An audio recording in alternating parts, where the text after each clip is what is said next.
Welcome to the Division 2 Agent Briefing, Dark Zones and Conflict. 7 months after the virus outbreak, Washington, D.C. is on the brink of collapse, threatening the fate of the entire country. You, agents of the Division, are the last line of defense.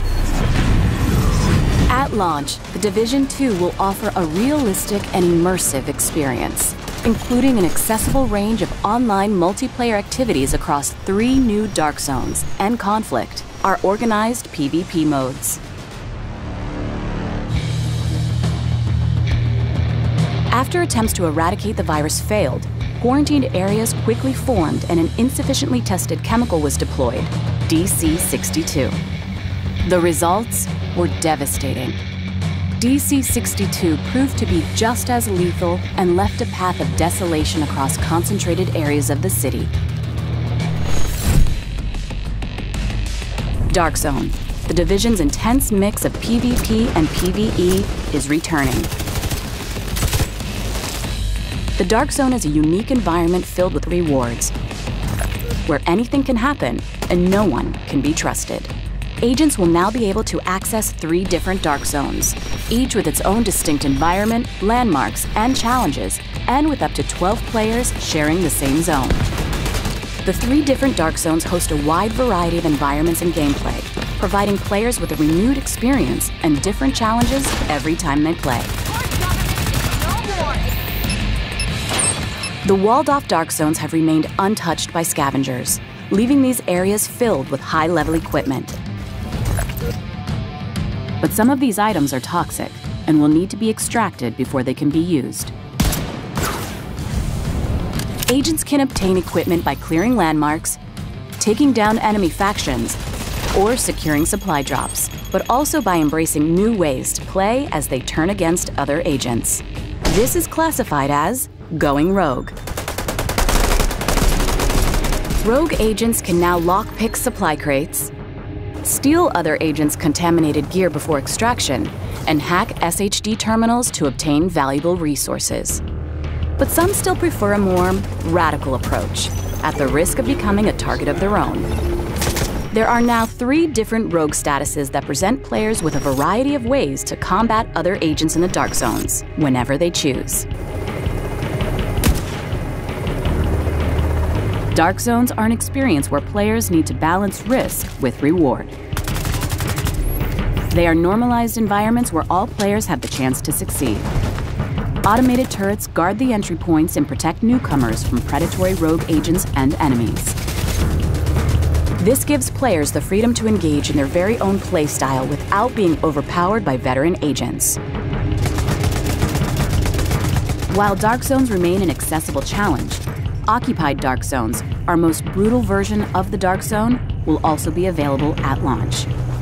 With no rules to keep anyone safe and higher rewards, this will be a true contest for survival of the fittest. Conflict, our organized PvP experience for the Division 2, will also be available at launch. Conflict modes pitch a team of 4 SHD agents against a team of 4 rogue agents across Domination and Skirmish game modes in 3 new maps located outside of the main story. These modes feature their own progression system, granting rewards that players can bring back in the main open world of the Division 2. In Domination, teams battle for control of 3 capture zones. Stay in the zone with your team, or perform special actions to keep scoring and deny the zone to the opposing team, using your skills and agent toolbox wisely. In Skirmish, each team aims at reducing the opposing team reinforcement to 0. This mode supports intense and highly tactical engagements where communication is the key to victory when aiming for the top of the leaderboard. The Division 2's Conflict and Dark Zones experience will continue to evolve as part of our commitment to post-launch, and players can look forward to new areas and new modes in the coming months. You will decide how you will want to achieve your mission, as a team or standing alone. Agents, welcome to the Division 2. Nice. Tons of loot. Oh. The Dark Zone. It's lawless. It's lucrative. It's plural? That's right. In the Division 2, there are 3 distinct dark zones, each claiming its own unique neighborhood of Washington, D.C., and each with its own stories to tell. She needs help. That yellow shit is blowing all over the place. You want to be next? They are dangerous places where you can hunt and be hunted by both enemy factions and other players. And the dynamics are evolving to give you new reasons to go rogue and more ways to score sweet gear. Initiating rogue protocol. But the dark zones aren't the only multiplayer option we checked out. We also went a few rounds with the new organized PvP modes. Here's what we learned. Crime pays. There's a new way to go rogue for fun and profit in the dark zone. Become a thief. Break into a locked chest, or steal the entire contents of a DZ drop, and you'll earn more loot than you normally would. You'll also be marked rogue and become vulnerable to attack from your fellow agents. Watch out, there's one coming for you. But your thievery will reveal a hidden signal. Follow it by completing more rogue actions, and you can eventually unlock a secret entrance to the Thieves' Den. In the Thieves' Den, you'll have access to a special vendor with valuable wares, and you'll have your rogue status cleaned and cleared. Clean loot. Dark Zone extractions are a tempting target for players looking to go rogue and rob their fellow agents.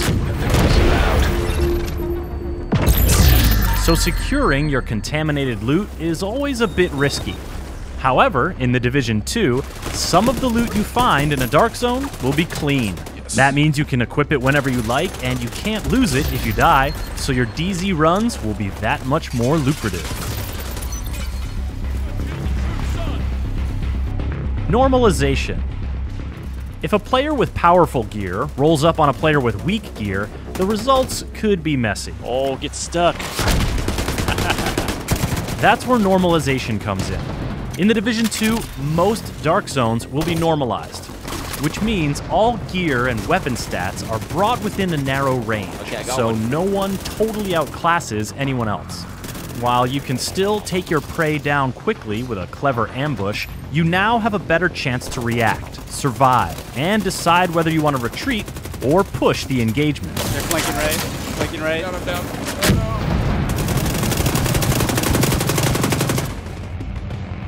Occupied dark zones. Did you catch how I said most dark zones will be normalized? Well, once you reach the end game, dark zones will start becoming occupied for set periods of time.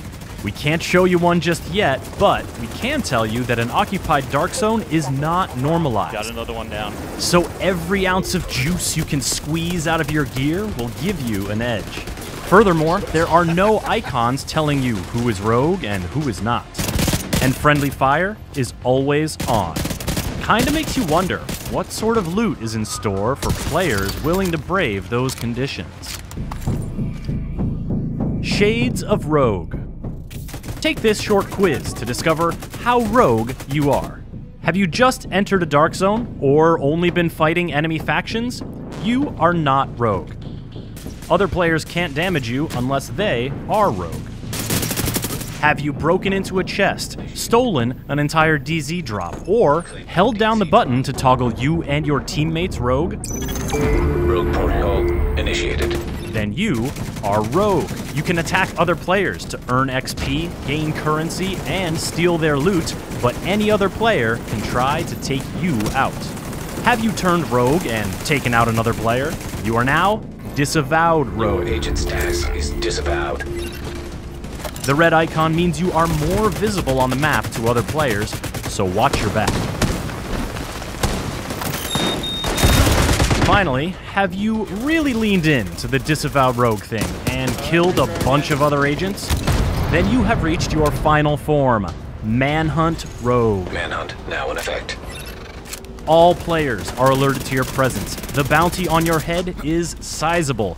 Knowing the 4 Dark Zone states is essential to living your best Dark Zone life, as is knowing how to clear them. Letting your timer expire without performing rogue actions. Visiting the Thieves' Den. Dying and respawning. Or hacking a Manhunt terminal are reliable ways to get clean.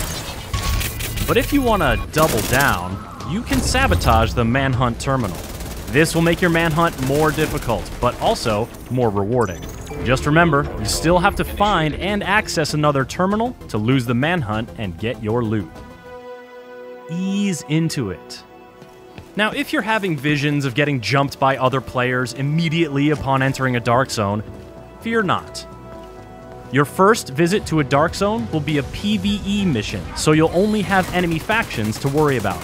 These missions give you a chance to learn how that dark zone turned dark, and get to know the lay of the land. For example, one of the DZs began as a depot for shipments of military gear, so be on the lookout for places that you can use the shipping containers and rail cars to your advantage. And keep an eye on the vegetation as well. Washington, D.C. is pretty overgrown these days, and the tall grass can obscure your position while you make sure nobody messes with your loot extraction. Cargo loaded, ready to go. Organized PvP. When you just want to mix it up with your fellow agents, Conflict is the place to do it. This is where you'll find organized PvP, with 3 custom-made maps and 2 modes at launch, Skirmish and Domination. Yep, here they come. Point Alpha was captured by your team. These fights will be normalized, just like the Dark Zones, and they'll be set up with skill-based matchmaking. He's right here. Conflict will have its own progression track and rewards, although I think we can all agree that scaring the crap out of other players with explosive crossbow bolts is a reward unto itself. You're going to learn a lot more about the Division 2 in the lead-up to launch on March 15th. You can pre-order now to guarantee your access to the upcoming private beta, or register on the official Division 2 site for a chance to get in. Be sure to stay up to date on the latest Division news by subscribing to this YouTube channel and by visiting us at news.ubisoft.com.